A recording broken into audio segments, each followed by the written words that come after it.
Sardar Patel's speeches. Sardar Patel had to undergo many problems. In fact, this is one of his speech in Hindi which talks about the problems among Muslims and Hindus. He speaks in Hindi in Lucknow. आपका ये लखनऊ शहर हमारे मुल्क का एक बहुत पुराना शहर है और यह हिंदू और मुसलमान दोनों ही मिश्रित संस्कृति उनकी एक ही है। इस शहर की पुरानी बातें हम सदा सुनते आए हैं। लखनऊ की पुरानी निशानियां को देखकर हम मगरूर भी होते हैं, हमें खुशी भी होती है। पिछली आज़ादी की लड़ाई में इस शहर में जो हिस्सा था, जो इतिहास है, वह देखकर अब भी हम गर्व से हमारा सीना चौड़ा होता है। साथ ही आज यह बात भी याद करते हैं कि इस शहर में यह बात निकली थी कि हम हिंदू मुसलमान एक कौम नहीं, एक नेशन नहीं, बल्कि एक प्रजा नहीं, हमें अलग अलग हिस्सा कर लेना चाहिए। ये अच्छी बात नहीं थी। यहाँ कहा गया था कि हमारी ज़बान अलग है, संस्कृति अलग है, हमारा सब प्रकार से काम अलग है, इसलिए हमें अलग होना चाहिए। हिंदुस्तान के सारे मुसलमानों के ऊपर ज़्यादातर लखनऊ के मुसलमानों के ऊपर असर पड़ता रहा। दूसरी ओर हमारे जो नेशनलिस्ट राष्ट्रीय मुसलमान थे, वो भी इसी प्रांत के थे। उन लोगों ने काफ़ी विरोध किया, लेकिन काफ़ी मुसीबतें उनको उठानी पड़ी। हिंदू और नेशनलिस्ट मुसलमान में बहुत मोहब्बत थी और आज भी है।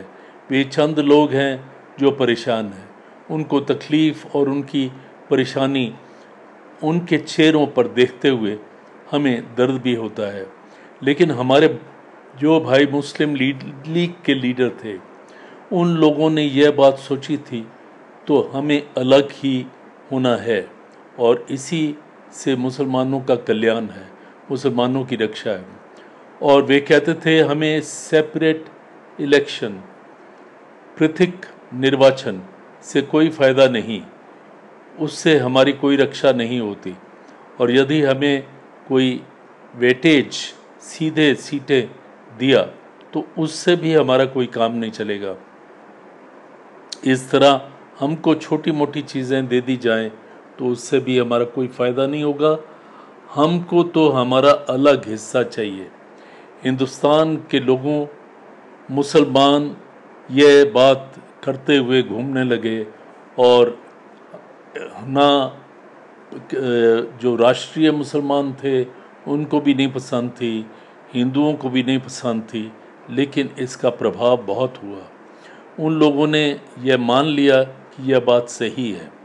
हमें कबूल करना चाहिए कि बहुत से मुसलमान के दिल में अब यह ख्वाहिश पैदा हो गई है कि अगर हमारा राज्य अलग हो जाए तो हम स्वर्ग में चले जाएंगे। हम उनकी ख्वाहिश को रोक नहीं सके, दबा नहीं सके। हमारे बीच एक बहुत बड़ी दीवार उठ खड़ी हुई। ये सिद्धांत गलत था दो राष्ट्रों का। कांग्रेस का यह सिद्धांत था कि हम इतनी सदियों से एक साथ रहे, चाहे किसी तरह भी रहे। आखिर बहुत से मुसलमान 80% बल्कि 90% मुसलमान असल में हमारे ही हैं। हमारे में ही जो धर्मांतर हुआ है उनमें है। धर्मांतर करने से कैसे कलर बदल गया, धर्मांतर करने से कैसे नेशन बदल गई। यदि गांधी जी का एक लड़का मुसलमान हो गया तो वो दूसरी नेशन में कैसे चला गया, और चंद दिनों के बाद फिर वह हिंदू बन गया, तो क्या उसने नेशन बदल ली? नेशन बार बार थोड़े ही बदला जा सकता है। इस तरह से क्या जाति बदली जाती है। तो हमें ये समझाने की बहुत कोशिश की, मगर किसी ने हमारी बात नहीं सुनी। न सुनने की वजह से हमें जो फैसला होना था वो मंजूर करना पड़ा, मुल्क बर्बाद हो रहा है। उसके बाद 16 अगस्त 1946 को कलकत्ता में एक डायरेक्ट एक्शन डे रखा गया था।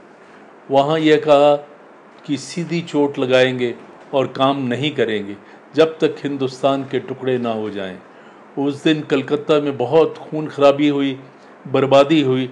तब हमने सोचा कि इस तरह सारे मुल्क को बर्बाद करना ठीक नहीं, उससे तो अच्छा है अलग ही कर दो। वे अपना घर संभालें, हम अपना संभाल लें। हमने यह सोचकर अगर सही हाल रहा तो परदेसी हुकूमत हमारे बीच में पड़ी है, वह तो हटने वाली नहीं है। हमारी ज़िंदगी का काम यही था कि जिस किसी से परदेशियों की हुकूमत को इधर से हटा दिया जाए, पीछे देखेंगे कि क्या होता है। तो हमने कबूल कर लिया कि भाई ठीक है, अलग हिस्सा ले लो। हमारे दिल में यही ख्वाहिश थी और आज भी यही है कि जो अपना घर अलग बनाकर बैठे हैं वे तगड़े हो जाए, अच्छे हो जाए, अच्छा काम काज चले। जैसी उनकी दिल में ख्वाहिश है वैसी ही स्वर्ग वे अपने पाकिस्तान में बना लें। इससे हमको खुशी होगी, क्योंकि आखिर तो हमारा भाई ही है, हमारे में से ही निकला है, हमारे कौम में से ही धर्म परिवर्तन करके वो मुसलमान बना है। लेकिन हमने यह कभी नहीं सोचा था और कभी हमें उम्मीद भी नहीं थी कि अलग होने के बाद भी हमें चैन से नहीं बैठने देंगे। अब वे बार बार कहते हैं कि आप लोग हमको चैन से नहीं बैठने देते और पाकिस्तान को तबाह करने के लिए, उनको बर्बाद करने के लिए हिंदुस्तान में शरकत हो रही है। तो मैं उन लोगों को बार बार कह रहा हूँ कि पाकिस्तान का अगर कोई दुश्मन है तो वो पाकिस्तान के भीतर है, बाहर कोई नहीं। आप अपने को संभाल लो। हमारे यहाँ पाकिस्तान का कोई बुरा नहीं चाहता, हम तो आपका भला ही चाहते हैं। कभी कभी कोई कहता है कि पाकिस्तान और हिंदुस्तान आखिर एक हो जाए। मैं ये नहीं कहता हूँ, मैं कहता हूँ अब अलग हो रहा है तो अब बहुत नमस्कार है, सबको नमस्कार है, अलग बैठो। आप वहीं बैठे रहो, हमें आना नहीं है, क्योंकि हमने बहुत अनुभव कर लिया। अपनी अपनी जगह पे बैठ कर देख लीजिए। आप अच्छे हो जाएं, हमें खुशी हो जाएगी। लेकिन मेहरबानी करके हमको अपना काम करने दीजिए। पाकिस्तान कभी सिखों पर कसूर का बोझ डालता है और कभी गवर्नमेंट पर, लेकिन अपनी गलती कभी महसूस नहीं करता। जो आदमी अपनी गलती महसूस नहीं करता उसका भला कहाँ कोई भला हो सकता है। पाकिस्तान गिरेगा तो अपने पाप से गिरने वाला है, हमारे गिराने से नहीं, ना ही हम उसको गिराना चाहते हैं। हमारे यहाँ 400-450 करोड़ मुसलमान हैं, उनके लिए हिंदुस्तान के सिवा कोई दूसरी जगह नहीं।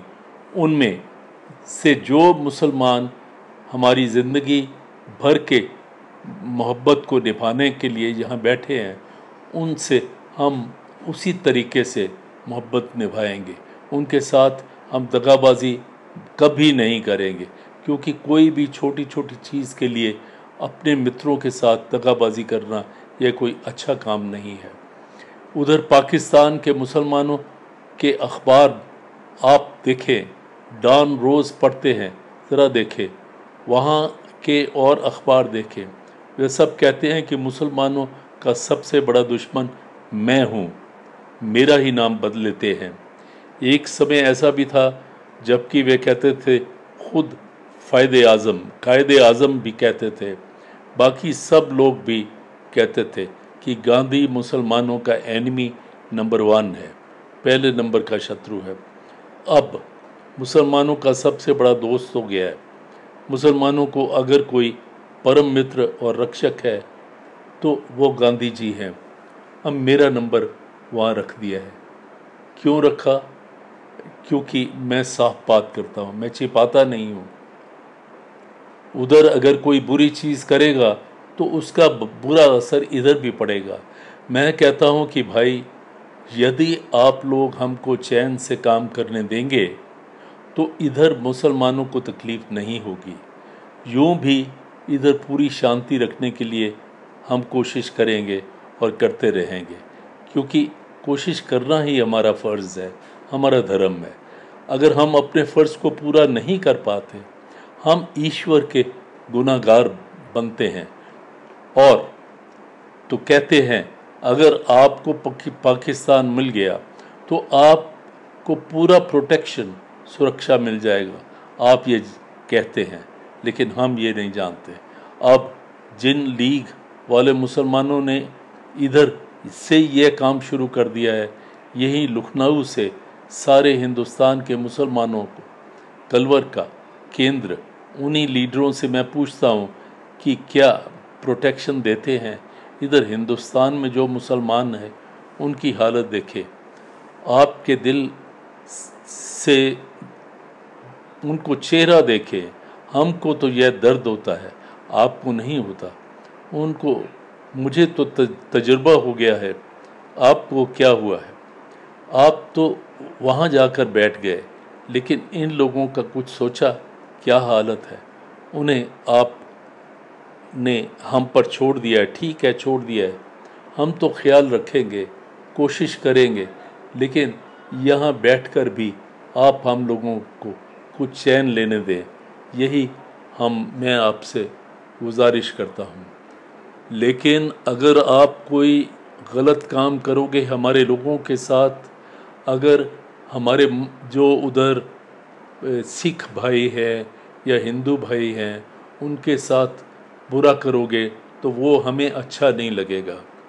और आखिर जब हमने सुलह सफाई से दो नेशंस की थ्योरी को एक्सेप्ट कर लिया है, तो अब आपको क्या तकलीफ़ है, ये मुझे समझ में नहीं आता।